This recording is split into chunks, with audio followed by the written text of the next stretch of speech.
So I'm going on a little bit of adventure today.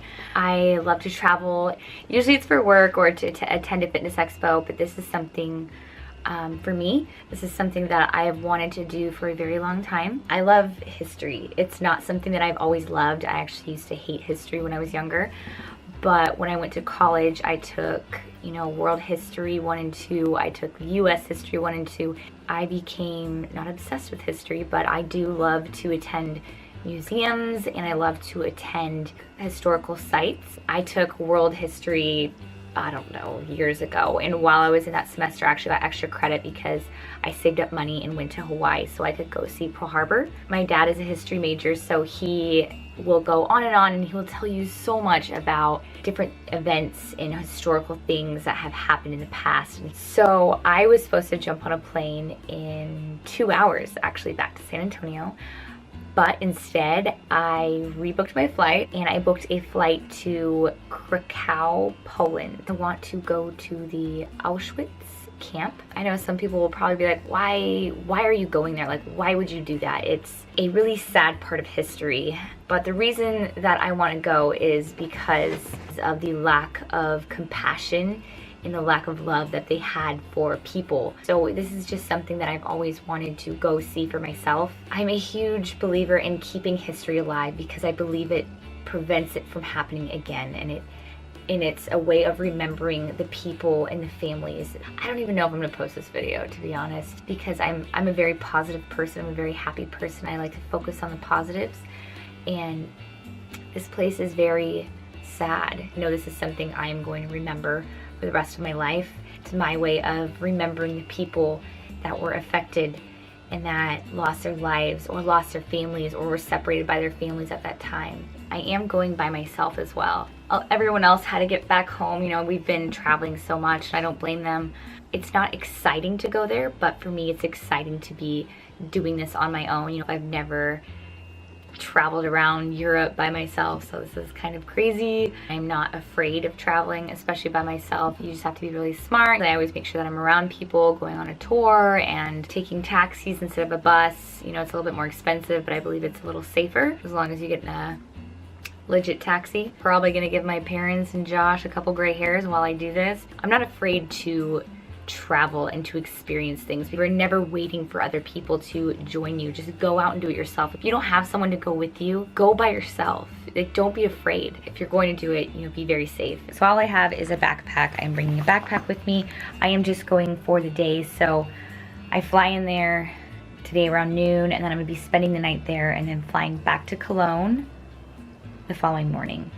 I'm technically backpacking my way to Poland. So I still can't believe I'm doing this right now. Traveling by myself. The airport's been fun.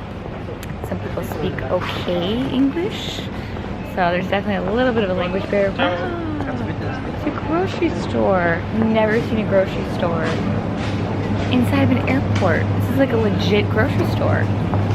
Dude.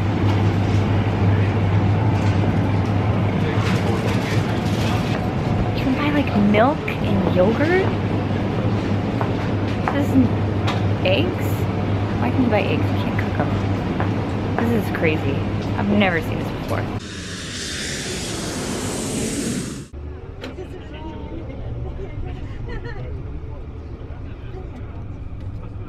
Was built in the immediate vicinity of the Bundeswehr division of IG Farben. German industry near Auschwitz gained great importance as Hey guys, so I made it here, finally.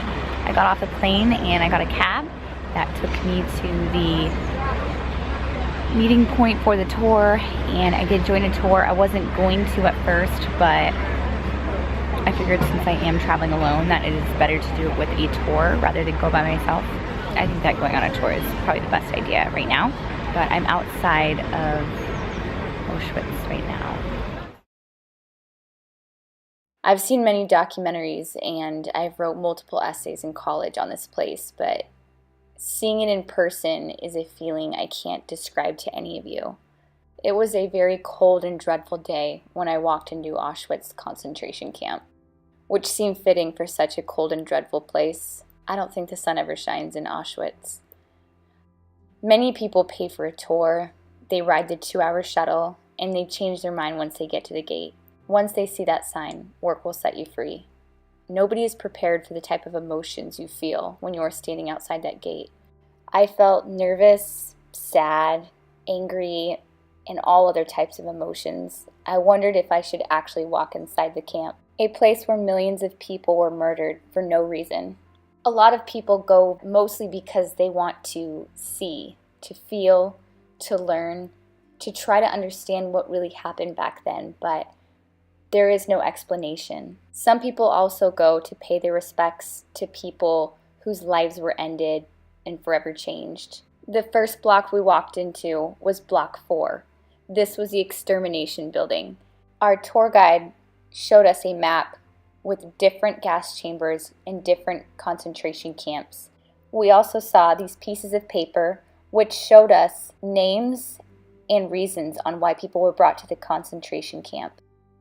We then walked into another room called the Road of Death, where we saw real-life photos of people being brought in on a train, women, children, elderly, kids, and they were lined up for the selection. Women, children, elderly, and the handicapped were sent directly to the gas chambers, and they had no idea.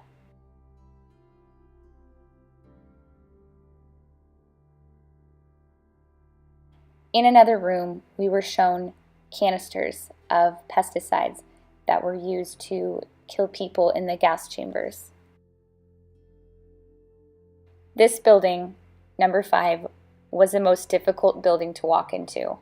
The material proof of crime. The belongings you see in these clips are from the prisoners at Auschwitz. You see tons of glasses that were taken from them before they were sent into the gas chambers. You see Jewish prayer shawls that were also taken. And one of the most horrifying things I saw were the prosthetic limbs, the braces, the crutches, and anything else for the handicapped. These were taken from the people before they were sent into the gas chambers. The prisoners of these camps were told that they would have a better life soon and to put their name and their address on their suitcases, and they would be returned to them once they were done working at the camp.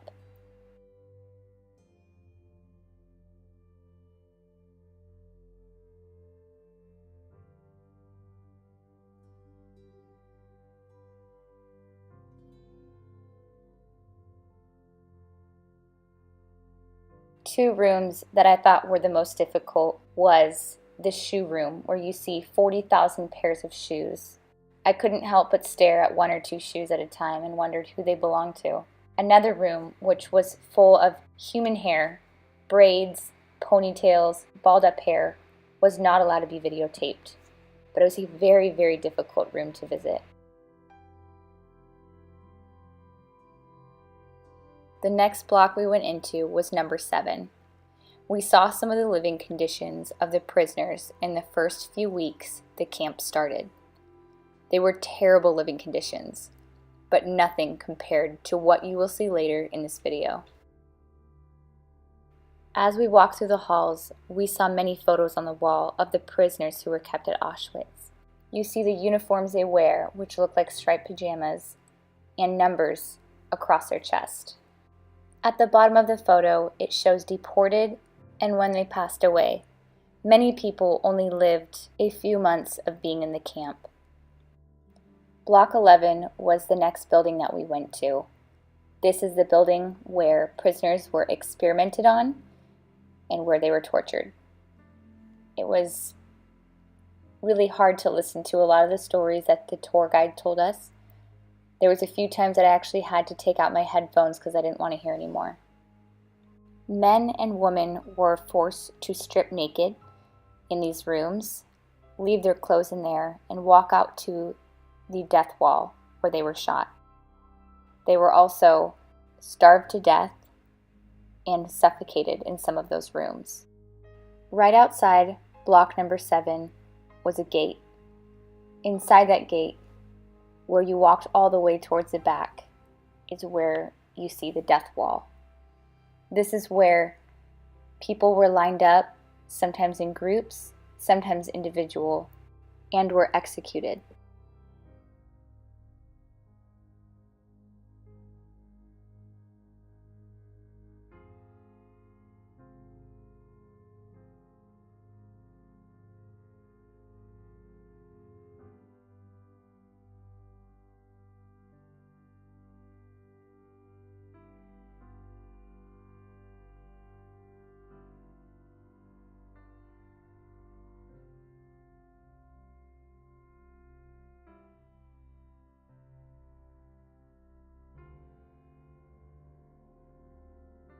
We walked into one of the gas chambers. I couldn't understand why people are allowed to enter, considering millions of people were killed inside. But I remembered the gas chambers weren't the only place people were killed. The word chamber is such an ugly word, which fit this entire room. When you look around, the walls, the ceiling, the floor, everything was ugly.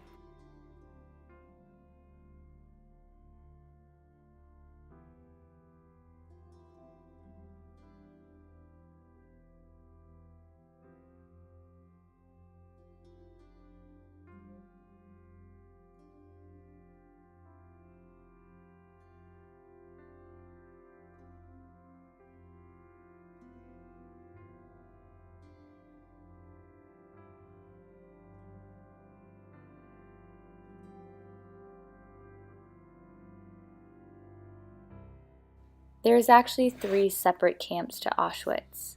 The first part I showed you was the main camp. There was also Auschwitz-Monowitz, which was a labor camp. In this camp here was Birkenau, the extermination camp. This is where the train came in with prisoners and a selection took place. The selection was where they picked strong and healthy workers for the camp, and the rest of the people were sent to the gas chambers. They would force close to 100 prisoners in one of those train sections. Here you see the ruins of one of the largest gas chambers in the camp. It was destroyed to try and cover up what really happened here.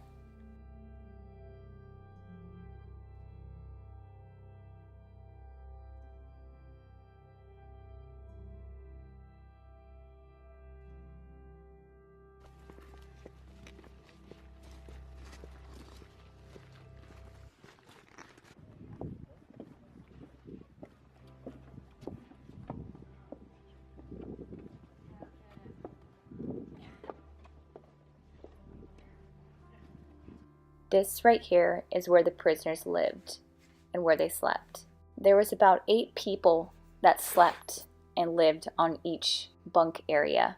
Some people had no choice but to sleep in the walk area on the dirt because there was too many people and not enough room.